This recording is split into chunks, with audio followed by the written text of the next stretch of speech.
हरे कृष्णा। आज जानेंगे कष्ट कितने प्रकार के हैं, कैसे कष्ट से बच सकते हैं। सब लोग कष्ट पा रहे हैं इस संसार में। तो कष्ट क्या है? समस्या, सारे समस्या का जड़ ही कष्ट है, समस्या ही कष्ट है। लेकिन आज लोगों ने इस कष्ट का नाम कुछ और दे दिया। लोग बोलते हम टेंशन में है, कष्ट का नाम को लोगों ने टेंशन डाल दिया।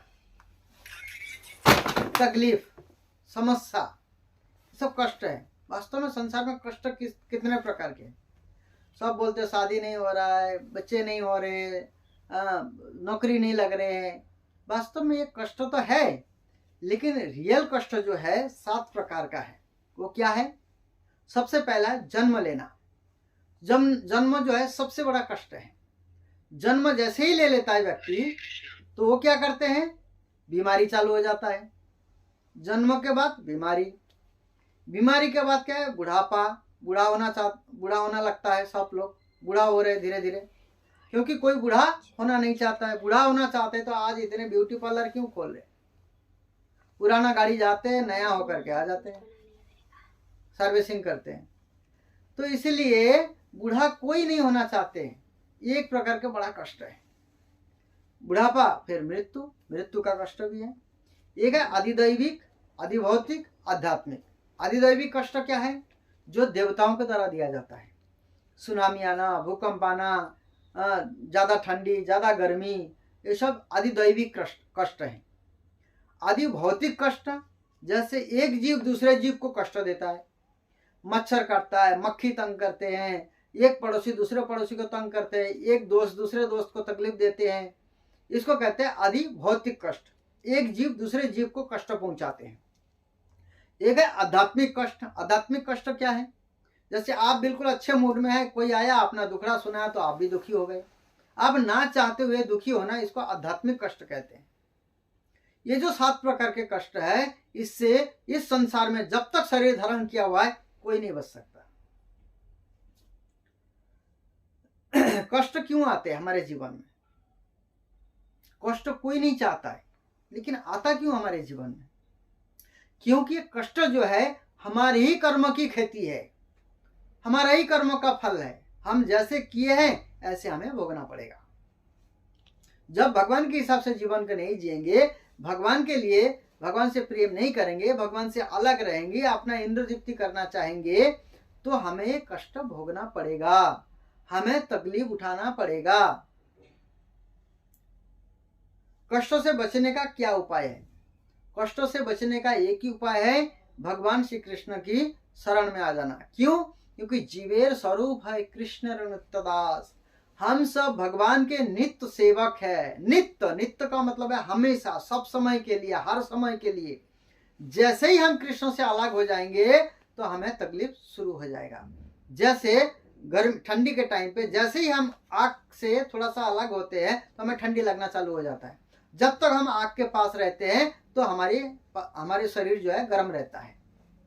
जैसे ही आग से अलग हो जाते हैं फिर ठंडी लगना शुरू हो जाती है, दुख शुरू हो जाता है। इसी प्रकार जब तक हम भगवान से जुड़े रहते हैं तो हमें आनंद आता है। जैसे ही भगवान से अलग हो जाते हैं हमें कष्ट शुरू हो जाता है। जीवेर स्वरूप है कृष्ण नित्यदास। हम सब भगवान के नित्य सेवक है। जैसे ये शरीर है, ये शरीर में से सब लोगों ने एक बार मीटिंग किया, हाथ पैर आंख कान नाक सब लोगों ने मीटिंग किया, भाई मेहनत हम लोग करते हैं, ये पेट तो बैठे बैठे खाता है। तब उन्होंने क्या किया? स्ट्राइक कर दिया। हाथ काम करना बंद कर दिया, पैर चलना बंद कर दिया, आंख ने देखना बंद कर दिया, सब कुछ बंद कर दिया। बोले हम लोग काम नहीं करेंगे आज से, पेट तो बैठे बैठे खाता है। थोड़ा समय गया, आधा घंटा, 2 घंटा, 5 घंटा, 10 घंटा, एक दिन निकल गया, दूसरा दिन, और हाथ ना चल रहा है, ना पैर चल रहा है, ना कोई कुछ कर पा रहा है। तब सबको समझ में आया, भाई हम तो कर रहे हैं लेकिन असली काम तो पेट का है। हम मुंह में खाना देते हैं, पेट में जाता है, सबको अपना अपना हिस्सा मिल जाता है। इसी प्रकार ये जो हमारा शरीर है, ये शरीर जैसे ही भगवान के लिए सेवा करने लगता है तो हमें आनंद ही आनंद मिलता है। जैसे ही भगवान की सेवा नहीं करते हैं तो हमें तकलीफ होने लगता है। इसी प्रकार हम भी भगवान के अंश होने के नाते हम सेवा करेंगे तो आनंद में रहेंगे, नहीं करेंगे तो कष्ट में रहेंगे।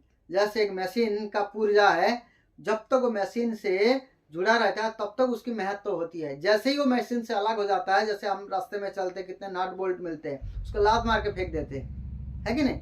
बच्चे खेलते हैं उससे, कोई मेहनत तो नहीं है उसका। इसी प्रकार हम सब जो है जैसे ही भगवान के साथ जुड़े रहते हैं तो हमारी मेहनत तो बढ़ जाती है। जैसे साधु संत लोग इतना सम्मान क्यों करते हैं? क्योंकि वो भगवान के करीब है, भगवान की सेवा करते हैं, भगवान के स्मरण में है, भगवान की कहना मानता है, इसी वजह से। और आनंद में भी रहते हैं, कोई दिक्कत नहीं है। सब सेवा सबको देने वाले, सबको खिलाने वाले, सबके सारा काम करने वाले भगवान ही है। चिंता किस बात का? इसीलिए भी हमें आनंद में रहना है तो भगवान की सेवा में जुड़ना पड़ेगा, भगवान के शरण में रहना पड़ेगा। हमें देखो, हम कभी कष्ट चाहते नहीं है, फिर भी हमें भोगना पड़ता है, क्योंकि हम भगवान को भूल गए हैं। कष्टों को जीवन में सहते रहना चाहिए क्या? कई लोग बोलते हैं अरे कष्ट आ रहा है, ठीक है, सहते रहो, एक दिन अच्छा दिन आएगा। ये सब मन को तसल्ली देने वाली बात है। कष्टों से बचने का उपाय ढूंढना पड़ेगा।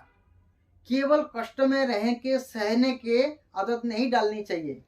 लोग अभी जैसे कष्टों को कष्ट समझते ही नहीं है, दुख समझते ही नहीं है, क्योंकि उन्होंने एडजस्ट करना सीख लिया। कष्टों को कष्ट ही नहीं मानते तो आगे उसका निवारण कैसे करेंगे? ज्यादातर लोग एडजस्ट कर रहे हैं, वो सोच रहे हैं आगे जाकर के, हाँ ठीक है, आगे जाकर के मिलता है, सुख दुख आता है। भगवान कहते हैं सुखे दुखे समकृता लाभ लाभ जया जयो तथो युद्धा युज्जस्व एवं पापम अवश्यसी। हमें सुख दुख, ठंडी गर्मी, सर्दी, ये सबको सहते रहना है। क्यों? क्योंकि ये आएगा चला जाएगा, आएगा चला जाएगा, लेकिन आगे जो हमारा कर्मों के फल है उस हिसाब से तो आएगा।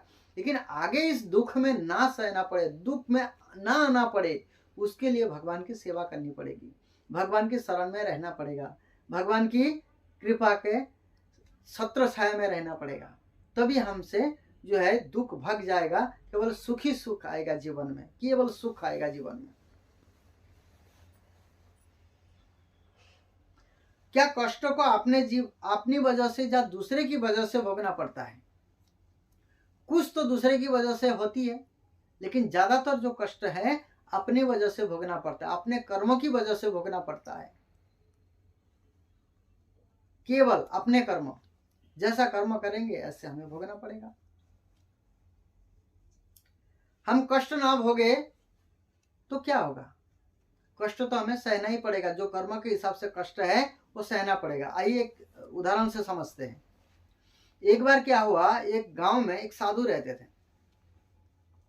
तो पहुंचे हुए साधु थे, तो अचानक क्या हुआ, उनको समाचार आया कि राजा आपसे मिलने आ रहे। तो उनको बहुत ज्यादा बुखार हुआ था।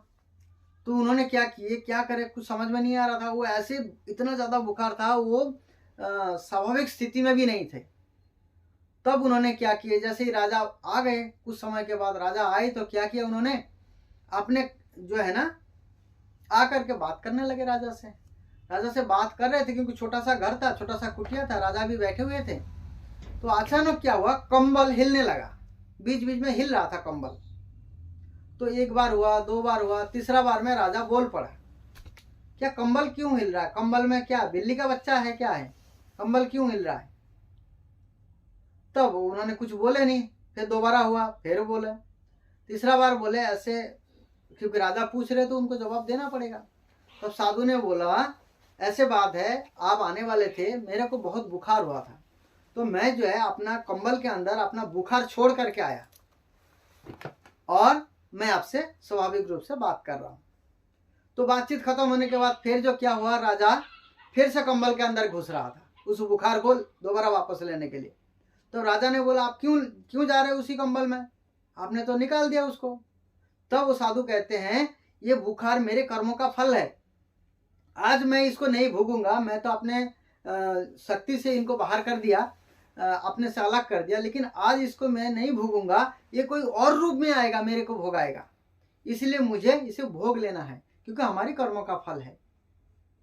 तो इसलिए हम जैसे कर्म का फल को नहीं भोगते हैं, ऐसे तो हम बाध्य है भोगने के लिए, इतना शक्ति सबके पास नहीं होता है, ऐसे कोई भोगता भी नहीं है तो उसे दूसरे रूप में आएगा, भोगना तो पड़ेगा। जैसे गाय का बछड़ा लाखों गाय के बीच में अपने माँ को ठीक ढूंढ लेते हैं, इसी प्रकार पाप जो है हमें ढूंढ लेगा, कभी नहीं छोड़ेगा। पाप से कोई नहीं बच सकता है। क्या सभी प्रकार के कष्ट से हम हमेशा के लिए बच सकते हैं? बिल्कुल बच सकते हैं। भगवान कहते हैं न्याय विक्रम अनुसहस्ति प्रत्यवाय न विद्यते स्वल्पम अपश्य धर्मश्य त्रायते महतो भयात। बोलते जो कृष्ण भावना है, ये कृष्ण भावना क्या है ना, ये महान से महान भय से रक्षा कर देता है। बोले थोड़ा सा से थोड़ा सा किया गया भक्ति भी महान से महान भय से हमें बचा लेगा। जैसे एक छोटा सा उदाहरण से आपको समझाएंगे। जैसे एक बार नारद जी रास्ते में चल रहे थे, देखिए छोटा सा भक्ति भी कैसे मतलब आपको बचा सकता है। तो उन्होंने देखा एक बहुत दुष्ट व्यक्ति है, वो दुष्ट व्यक्ति कभी अच्छा काम किया ही नहीं। तब उनको क्या हुआ, एक दिन मृत्यु हो गया। मृत्यु हो गया तो स्वर्गलोक पहुंचा। स्वर्गलोक पहुंचे तो चित्रगुप्त जो देखा, कभी जीवन में ये बंदा तो कभी पाप मतलब पाप के अलावा कुछ अच्छा कर्म किया ही नहीं। ये नारद जी देख रहे थे और सारा कुछ समझ रहे थे, ये इतना पापी व्यक्ति को यमराज क्या दंड देते हैं, देखते हैं। तब क्या हुआ, उन्होंने बोला सारा जीवन, चित्रगुप्त जी ने बोल दिया ये सारा जीवन जो है नरक में ही रहेगा, इसका स्वर्गलोक है नहीं। तब यमराज जी कहते हैं अरे देखो तो लोग तो कुछ ना कुछ अच्छा कर्म तो करता ही है, कुछ तो अच्छा कर्म किया होगा। तो बहुत बारीकी से जब चित्रगुप्त जी ने छानबीन किए तो एक जगह में देखे क्या न, एक जगह में बोल रखा है कृष्ण अर्पणम, एक जगह में बोल रखा है गोविंद अर्पणम। बस इतना सही पुण्य है। बोले इसके लिए कितना टाइम मिलेगा? बोले 5 मिनट स्वर्गलोक मिलेगा, क्योंकि भगवान का 2 नाम लिया है। वो भी कैसे, बड़ी चालाकी से। उसका स्टोरी इस प्रकार का था, उस व्यक्ति भी सुन रहा था ये सारी चीजें, तो चित्रगुप्त ने यमराज जी को बताया। बोले कैसे नाम लिया है?